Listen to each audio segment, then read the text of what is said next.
Salut tout le monde. Bienvenue dans ce direct. J'espère que vous allez tous bien.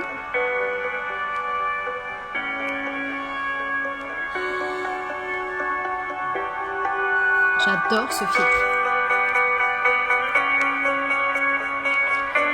On va attendre que quelques personnes se connectent. Faites-moi un petit coucou quand vous arrivez, si vous êtes disponible à cette heure-ci. Sinon, un petit coucou en replay, ça fait toujours plaisir.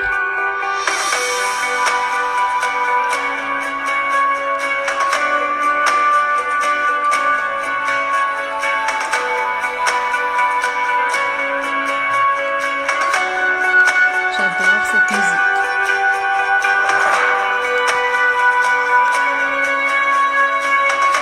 Alors aujourd'hui, il fait vraiment un temps de cochon pour un début avril. Donc c'était un temps à vous faire un petit live. J'avais vraiment envie de me connecter avec vous et de vous partager un sujet qui me tient à cœur en ce moment.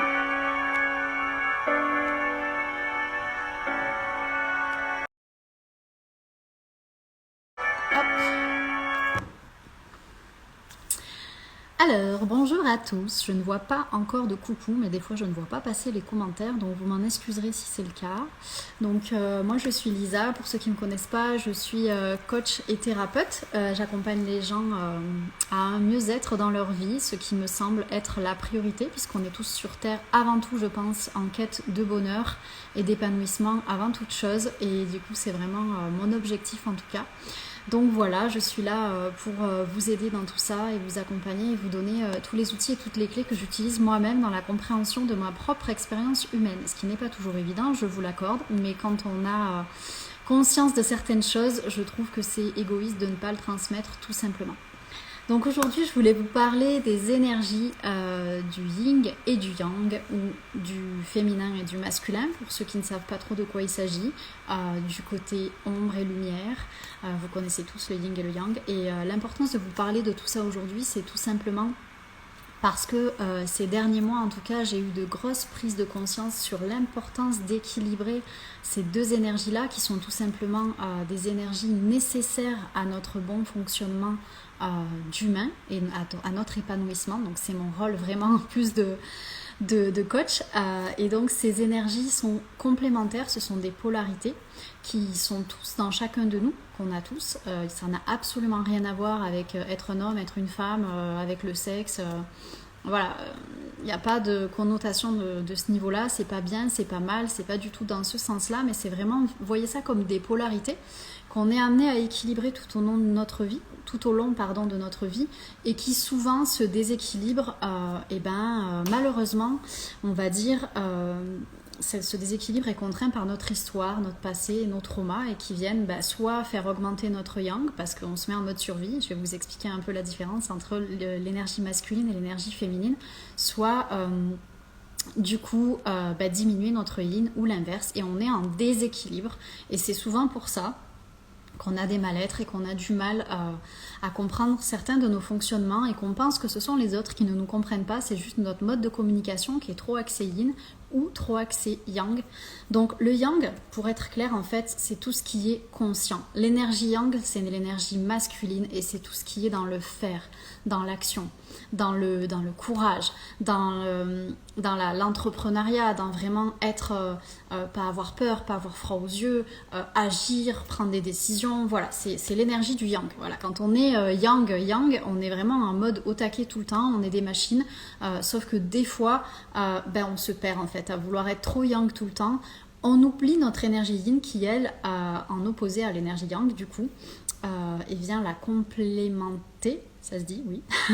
L'énergie du féminin est vraiment tout ce qui est inconscient. Donc c'est l'intuition, c'est le retour à soi, c'est la paix intérieure, c'est l'être, c'est l'introspection, c'est vraiment le lâcher prise, c'est avoir de contrôle sur rien, c'est être complètement détaché de tout. C'est un peu, tu vois, comme un petit oiseau ou un petit nuage tout frais. Voilà, quand on est dans l'énergie yin, on est vraiment comme ça et on n'est pas du tout dans le faire. C'est vraiment exprimer ses émotions, les vivre intensément, les ressentir, les partager, oser surtout les ressortir de nous.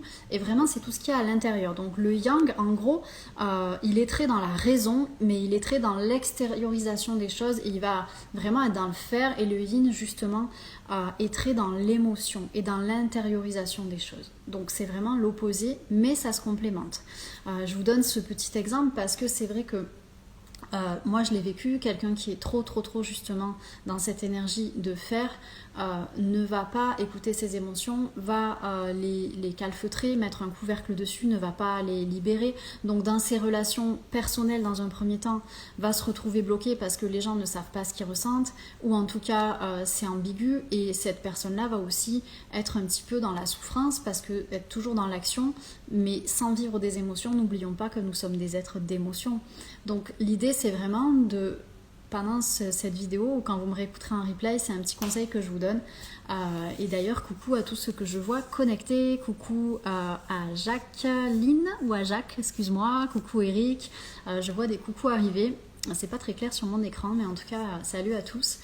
C'est de faire ce travail d'introspection sur vous-même et de vous observer. De vous demander, alors en fait, est-ce que je suis plus yang dans l'action, ou est-ce que je suis plus yin et effectivement connectée à mon intuition, connectée à moi-même, connectée à ma paix intérieure, quelles sont mes actions dans tous les jours, qu'est-ce que je fais et qu'est-ce que je pourrais faire surtout pour équilibrer ces énergies. Donc il y a peut-être des actions que vous pouvez mettre en place pour augmenter votre yang. Quelqu'un qui est trop dans le yin, c'est souvent quelqu'un qui a des croyances limitantes, qui manque de confiance en lui, qui est bloqué par ses peurs, qui justement n'ose pas agir, manque de clés pour pouvoir passer à l'action sur certaines choses dans sa vie, et beaucoup trop justement dans le lâcher prise, et du coup il y a peut-être des problèmes d'organisation quand c'est à l'extrême, hein, parce que quand c'est équilibré, être yin c'est super génial, et a contrario, le yang, justement, va être dans le contrôle de tout, dans la raison, dans l'analyse, dans le mental tout le temps, dans le faire, dans l'action, et ne va pas s'écouter, et va justement oublier de vivre, tout simplement. Et donc là, quand on est yang, il y a des actions à faire, tout comme se mettre à la méditation ou à la spiritualité si vous êtes ouvert à ça, ou ne serait-ce que sans parler de ça, aller promener souvent dans la nature, vous mettre à faire de la peinture, de la musique, du chant, tout ce qui peut vous reconnecter à vos émotions et à votre intuition et du coup à vos vibrations intérieures, parce que la vie, elle part quand même de là, et sans énergie féminine, je vous rappelle quand même qu'il n'y aurait pas de vie non plus. C'est pas pour être en mode féministe au taquet, ça n'a rien à voir avec la femme, mais en tout cas l'énergie de la femme est une énergie vraiment créatrice, et du coup il faut vraiment apprendre à se reconnecter à soi. Moi j'ai beau être une femme, j'ai été très longtemps coupée de cette énergie, et je comprends aujourd'hui que ça m'a fait énormément défaut dans ma vie personnelle, sentimentale, professionnelle, parce que quand on est vraiment tout le temps connecté à son yang, croyez-moi, on s'épuise. Donc je vous invite vraiment à pratiquer cette observation de vous-même, cet auto-coaching, à venir chercher en vous le manque d'énergie, soit yang, soit yin, à y travailler dessus, à trouver des choses à faire dans votre quotidien pour pouvoir les améliorer, pour pouvoir obtenir les meilleurs résultats. Et je vous souhaite vraiment de devenir de plus en plus épanoui grâce à ça. Parce que par expérience personnelle,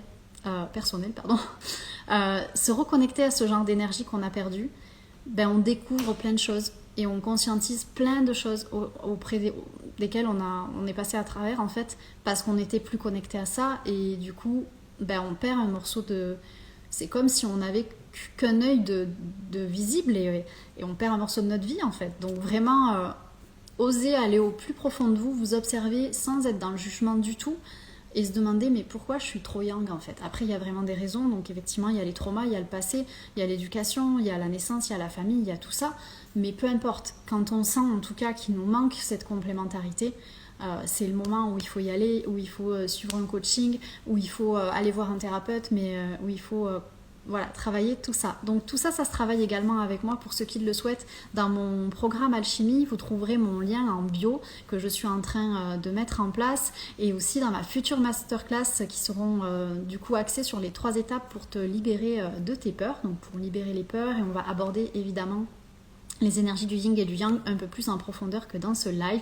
Donc si vous souhaitez également participer à la masterclass gratuite, le lien va être très rapidement dans la bio. J'espère que je vais arriver juste à avoir un déblocage stratégique, mais en tout cas vous me retrouverez très prochainement pour un futur live, et je vous souhaite à tous une bonne fin de journée. Pour ceux qui sont dans le sud de la France, prenez un petit plaid parce qu'il il neige.